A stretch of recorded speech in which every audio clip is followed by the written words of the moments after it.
हम इन सिचु को आगे कंटिन्यू रखते हैं तो हमारे पास आ रहा है that is biosphere reserve. Biosphere reserve में अगर हम लोग बात कर रहे हैं तो बायोस्फीयर रिजर्व है क्या? This is a different zone of earth which used for the multiple purpose, जो अलग अलग जगह पर अलग अलग यूज होते हैं। अगर हम देखें तो इसके कौन कौन से रीजन होते हैं, एक होता है core region. Okay, core region को कहीं पर भी यूज नहीं किया जाता है या फिर प्रोहिबिटेड होता है, कोई भी कंट्री या कोई भी गवर्नमेंट भी इसको यूज नहीं करती है। That is the centre part of the earth. Okay, that is very difficult and this is very harmful for the all the nature and all total earth. Okay, तो अगर हम देखें फिर उसके बाद हमारे पास आता है this is a buffer reason.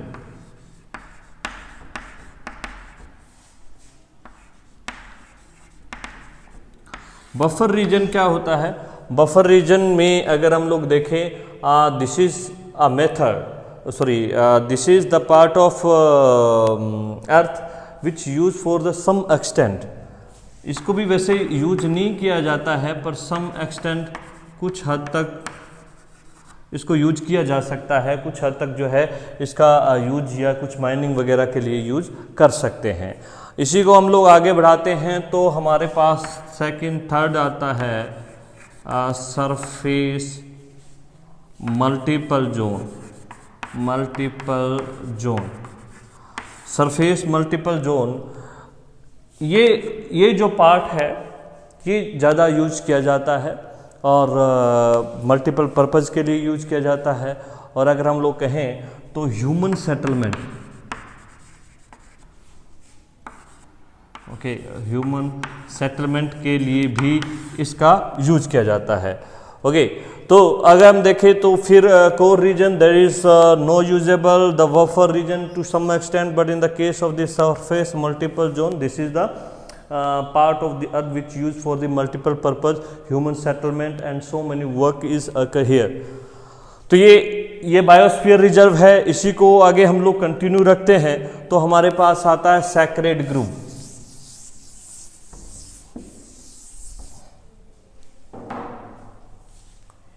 Sacred grove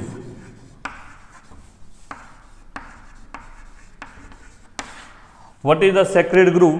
अगर सैक्रेड ग्रूव में हम देखें तो these are the patches of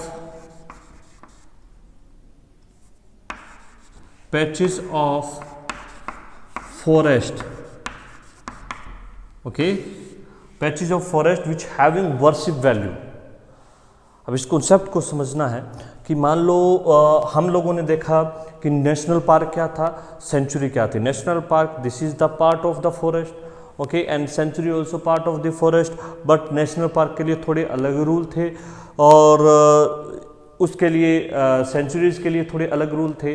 but in the case of sacred grove this is also part of forest but which having worship value. Mean to say that कि कुछ religion चीज़ों के साथ जुड़े होंगे या कुछ जगह पर हम कह सकते हैं कि जैसे हमारे नैना देवी है या फिर वैष्णो देवी है या फिर कुछ ऐसी जो जगह हैं रिलीजियस वैल्यू है जहाँ पर वृंदावन है, वट एवर, मैं ऐसे एग्जांपल्स बना रहा हूँ बट सब जरूरी नहीं कि सभी घोषित हुए हों, ठीक है ना, सैक्रेड ग्रूव।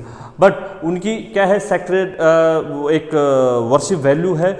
वहाँ पर एनिमल, जहाँ पर रहने वाले एनिमल हैं या प्लांट हैं उनको काटना और उनको मारना, एनिमल्स को मारना प्रोहिबिटेड है।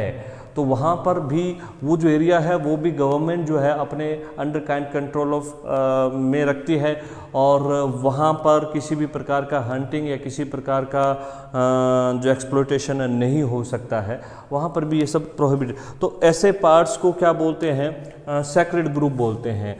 ओके, इसमें कुछ एग्जांपल हम लोग ले सकते हैं, जैसे कि हम बोलते हैं अरावली हिल्स।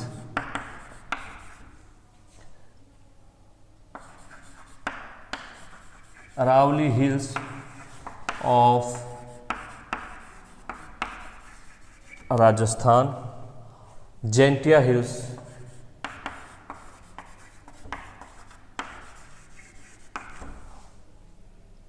इन मेघालय।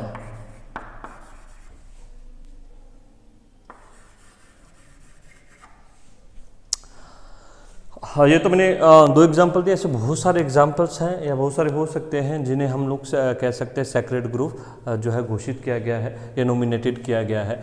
तो इसमें जो है वो सारे के सारी चीज़ें हमारे पास आती हैं। सेक्रेड ग्रुप हैं, अरावली हिल्स है, जेंटिया हिल्स हैं, ये सारे के सारे जो हैं वर्शिप वैल्यू भी रखते हैं और इन पर बहुत सारे के सारे रूल रेगुलेशंस लगते हैं जो कि वहाँ पर लग रहे थे इस पर नेशनल पार्क के सेंचुरी के अंदर।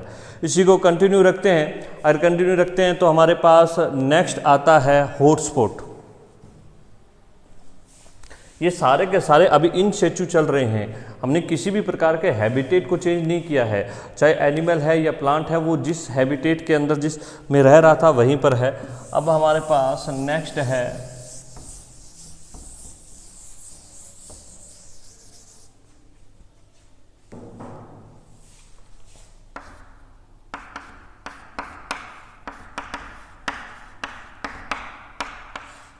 हॉटस्पॉट।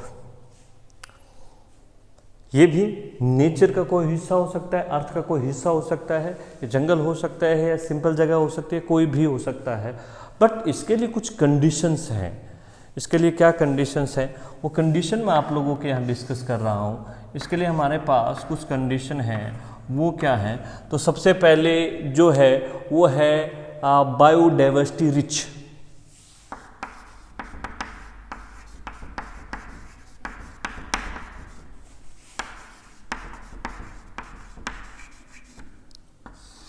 बायोडाइवर्सिटी रिचनेस, यानी बायोडाइवर्सिटी जो रिच होनी चाहिए वहाँ पर ज़्यादा, यानी देखो जहाँ पर डाइवर्सिटी नहीं होगी तो उसे बचाया गया। बायोडाइवर्सिटी इसके लिए हॉटस्पॉट नॉमिनेट करने के लिए या घोषित करने के लिए तो सबसे पहले क्या होना चाहिए, वहाँ बायोडाइवर्सिटी रिच होनी चाहिए, वहाँ पर स्पीसीज भरपूर मात्रा के अंदर होनी चाहिए। फ्लोरा विद इन फ्यूना, अगर फ्लोरा होगी तो डेफिनेटली फ्यूना तो होगी होगी, क्योंकि अगर flora that is totally depend on the fauna. तो यहाँ पर बायोडाइवर्सिटी रिचनेस होनी चाहिए। ओके, फिर अगर हम देखें तो दूसरी है degree of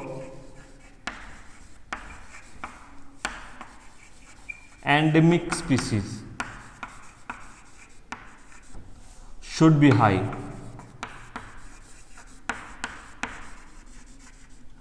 okay, degree of endemic species should be high. यहां पर एक वर्ड आया है एंडेमिक स्पीसीज। ये चीज समझने वाली है कि एंडेमिक स्पीसीज क्या है, एंडेमिक स्पीसीज का मतलब क्या है। ओके, एंडेमिक स्पीसीज वो स्पीसीज होती हैं जो एक पर्टिकुलर एरिया में मिलती है, बाकी जगह पर नहीं मिलती है। यानी जिस जगह पर मिल रही है वहां पर ये स्पेशल वैल्यू रखती हैं। अगर ये वहाँ से एक्सटिंक्ट हो जाएंगी तो दुनिया से एक्सटिंक्ट हो जाएंगी। इसलिए बहुत सारी स्पीसीज है जो पर्टिकुलर एरिया के अंदर ही मिलेंगी, वर्ल्ड में और किसी जगह पर नहीं मिलेंगी, वो क्या कहलाएंगे, एंडेमिक स्पीसीज कंसिडर करेंगी। तो एंडेमिक स्पीसीज बहुत सारी स्पीसीज हैं। तो जिस जगह को हॉटस्पॉट बनाया जा रहा है या बताया जा रहा है वहाँ पर एंडेमिक स्पीसीज की डिग्री ज़्यादा होनी चाहिए, वहाँ पर एंडेमिक स्पीसीज ज़्यादा मात्रा के अंदर होनी चाहिए ताकि उनकी प्रोटेक्शन की रिस्पॉन्सिबिलिटी भी ज़्यादा हो। देखिए ज़रूरी नहीं है कि वहाँ पर वो कम संख्या में, रिच तो होनी चाहिए, ठीक है, बट एंडेमिक भी होनी चाहिए। रिच वो स्पीसीज ज़्यादा तो है ही है, वहाँ पर तो ज़्यादा है, ठीक है, बट वो क्या है, कहने का मतलब ये है वहाँ पर हैं और स्पेशल भी है, वहाँ के एरिया के लिए स्पेशल भी है। जैसे स्ट्रोबिलिस कुंथियाना, नीला कुरंजी, हम लोग देखते हैं कि केरला की हिल्स के अंदर जो ये फ्लावर मिलता है तो वो और जगह पर नहीं मिलता है, तो वो वहाँ के लिए क्या है, एक एंडेमिक स्पीसीज है, ठीक है। तो ये जो दूसरी कंडीशन है वो बायोडाइवर्सिटी, पहली कंडीशन बायोडाइवर्सिटी रिचनेस होनी चाहिए, दूसरी है degree of endemic species should be high होना चाहिए, और तीसरा है ह्यूमन इंटरफेरेंस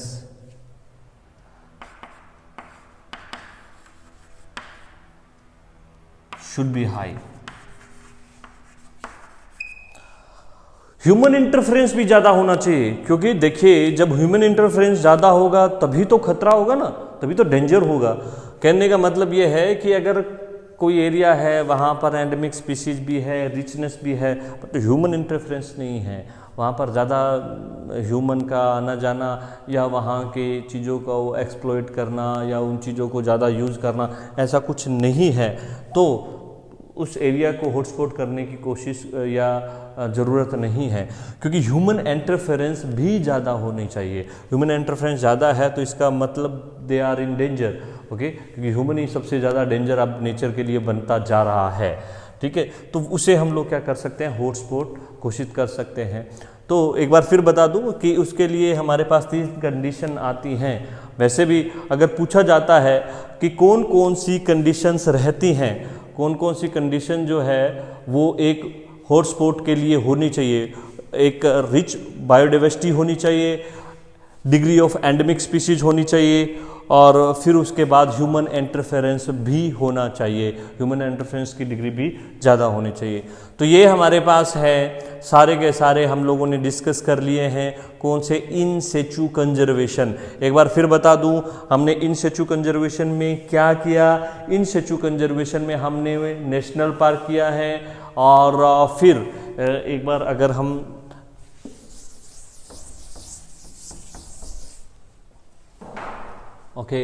हमारे पास हमने क्या किया, नेशनल पार्क किया, फिर हमने जो है सेंचुरीज की, ठीक है, बायोस्फीयर रिजर्व किए,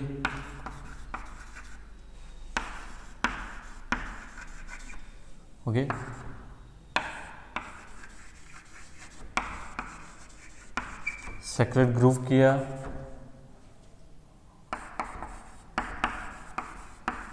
हॉटस्पॉट के, नेशनल पार्क टोटली गवर्नमेंट, सारी चीज़ें गवर्नमेंट में हैं और कुछ भी वहाँ पर परमिशन नहीं होता। सेंचुरीज में प्राइवेट ओनरशिप या प्राइवेट ठेका हो सकता है। एग्रीकल्चर भी कुछ सम एक्सटेंट तक होती है।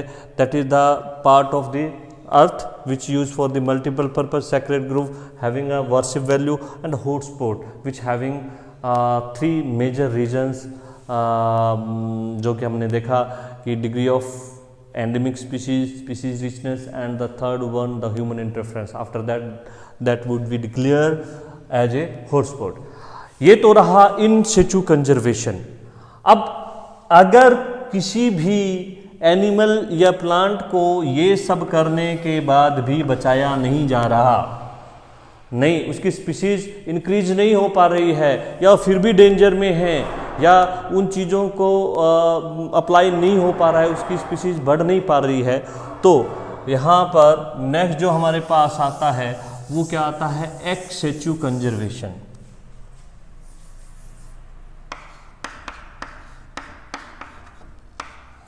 एक्स सिचु कंजर्वेशन जो है हम कह सकते हैं आउटसाइड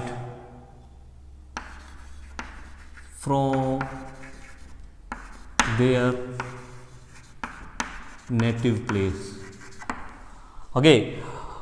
उसको उस जगह पर जहां पर मिल रहा है उसको वहां से उठा के एक सेफ या आप कह सकते हैं आर्टिफिशियल, ठीक है ना, ह्यूमन आर्टिफिशियल प्लेस पर उसको इस्टेब्लिश किया जाता है, जिससे क्या है कि उससे जिसका जो भी यूज करना है वो हम लोग कर सकते हैं। तो वो कौन कौन सी चीज़ें हैं अगर हम देखें तो ये अपने को देखने को मिल सकती हैं, जैसे कि जूलॉजिकल पार्क हैं,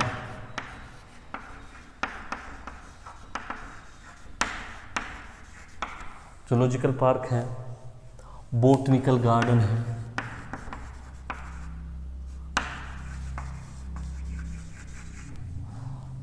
बोटनिकल गार्डन है, बहुत सारे जूलॉजिकल पार्क हैं, नाइट सफारी हैं,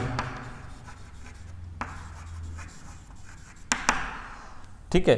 जूलॉजिकल पार्क में एनिमल के लिए हालांकि उसको वहाँ पर रखा जाता है, उन्हें भी एक ऐसी कंडीशंस बनाई जाती है, सपोज कीजिए कि ये जूलॉजिकल पार्क है, ये नहीं कि उनको पिंजरे में बंद कर दिया गया, यहाँ इस पार्ट है, इस पार्ट के अंदर क्या करेंगे, ये वाला हिस्सा अगर मान लो किसी लाइन या शेर को रखते हैं तो यहाँ पर एक डुप्लीकेट गुफा बनाएंगे, नकली शेर की गुफा बनाएंगे और यहाँ पर जो है उसको रखेंगे और इस जगह को पानी से भर देंगे ताकि शेर जो है इस तरह से बाहर ना आ सके।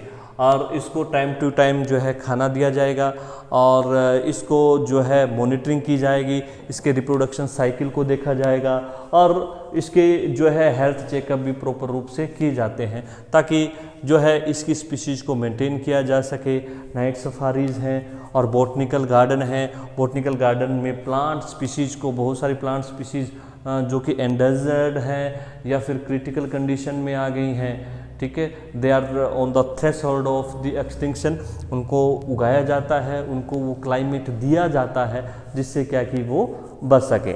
ओके, तो ये जो प्रोसेस हैं सारे के सारे ये कहलाते हैं हमारे एक्स-सिचु कंजर्वेशन। अब एक्स-सिचु कंजर्वेशन में जो अगर हम देखें अगर इनसे भी नहीं हो पा रहा है, सपोज कीजिए कि इन सिचु जो हमारे पास थे, पहले हमारे पास इन सिचु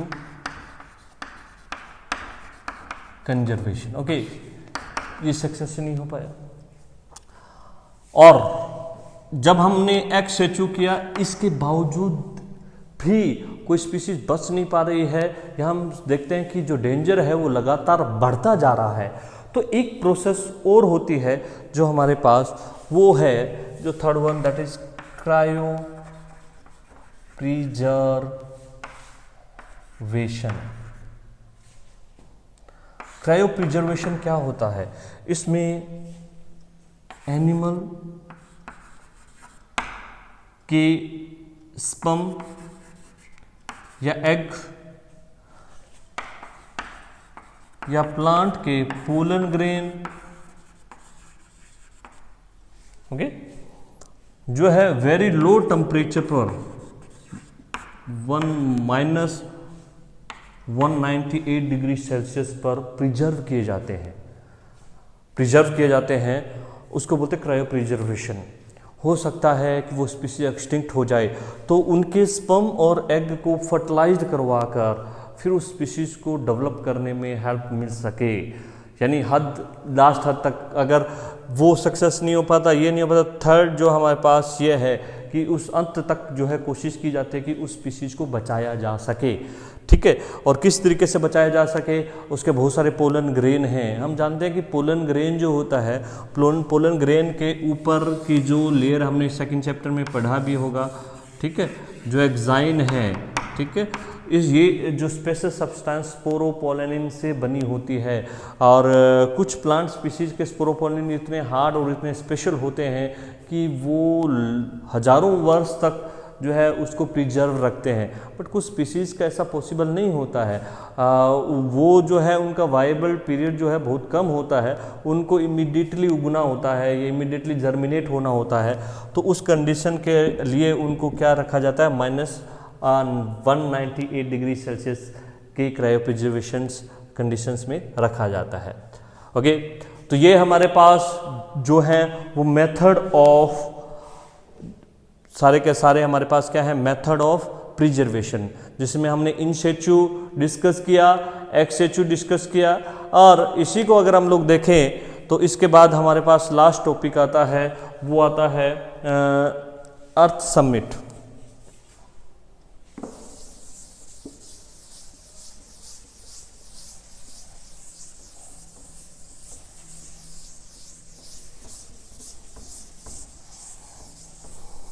अर्थ समिट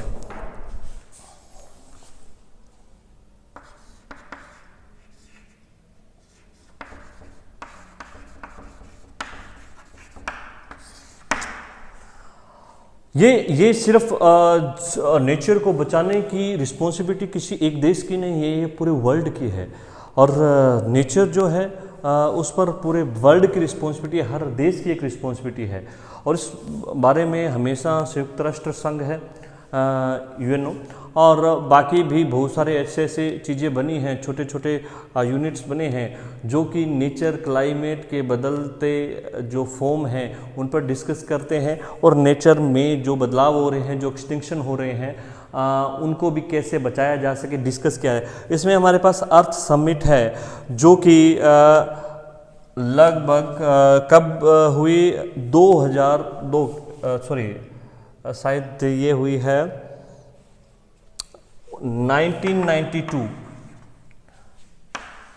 रियो डी जिनेवा। ठीक है, इसमें क्या है कि सभी देशों ने एक शपथ ली, या हम कह सकते हैं सभी देशों ने कमिटमेंट किया कि हम लोग कुछ सर्टेन स्टेप्स उठाएंगे बायोडाइवर्सिटी के प्रिजर्वेशन के लिए, और कुछ स्पेशल एफर्ट्स किए जाएंगे जिससे कि बायोडाइवर्सिटी को प्रिजर्व किया जा सके। और जो है ये प्रिजर्वेशन के जो टारगेट लिए गए थे वो लगभग 2002 तक कंप्लीट कर लिए जाएंगे। ठीक है, तो ये आप कह सकते हैं अर्थ समिट का मेन मोटिव था। बट ऐसे बहुत सारी चीज़ें होती रही हैं, बहुत सारी चीज़ें चलती रही हैं, बट अभी भी एक बहुत बड़ा इशू जो बना हुआ है कि किस प्रकार से नेचर को बचाया जाए, किस प्रकार से जो डिग्रेडेशन हो रहा है और नेचर बायोडाइवर्सिटी लॉस हो रही है, तो बहुत सारी प्रॉब्लम्स को भी इन्विटेशंस हो रही हैं जो कि हम लोग आज देख रहे हैं। ओके, तो ये हमारे पास जो है चैप्टर 15 हमारे पास कंप्लीट होता है। ओके, चैप्टर कंप्लीट होने के बाद जो है इसके एनसीईआरटी क्वेश्चन आप लोग डिस्कस कीजिए।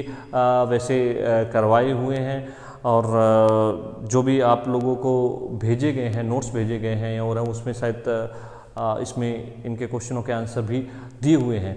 तो आप लोगों को क्वेश्चन करने हैं, उसको देखना है, उससे रेलिवेंट अगर कोई है तो आप जो है कमेंट करके या क्वेश्चन आंसर पूछ सकते हैं। Thank you.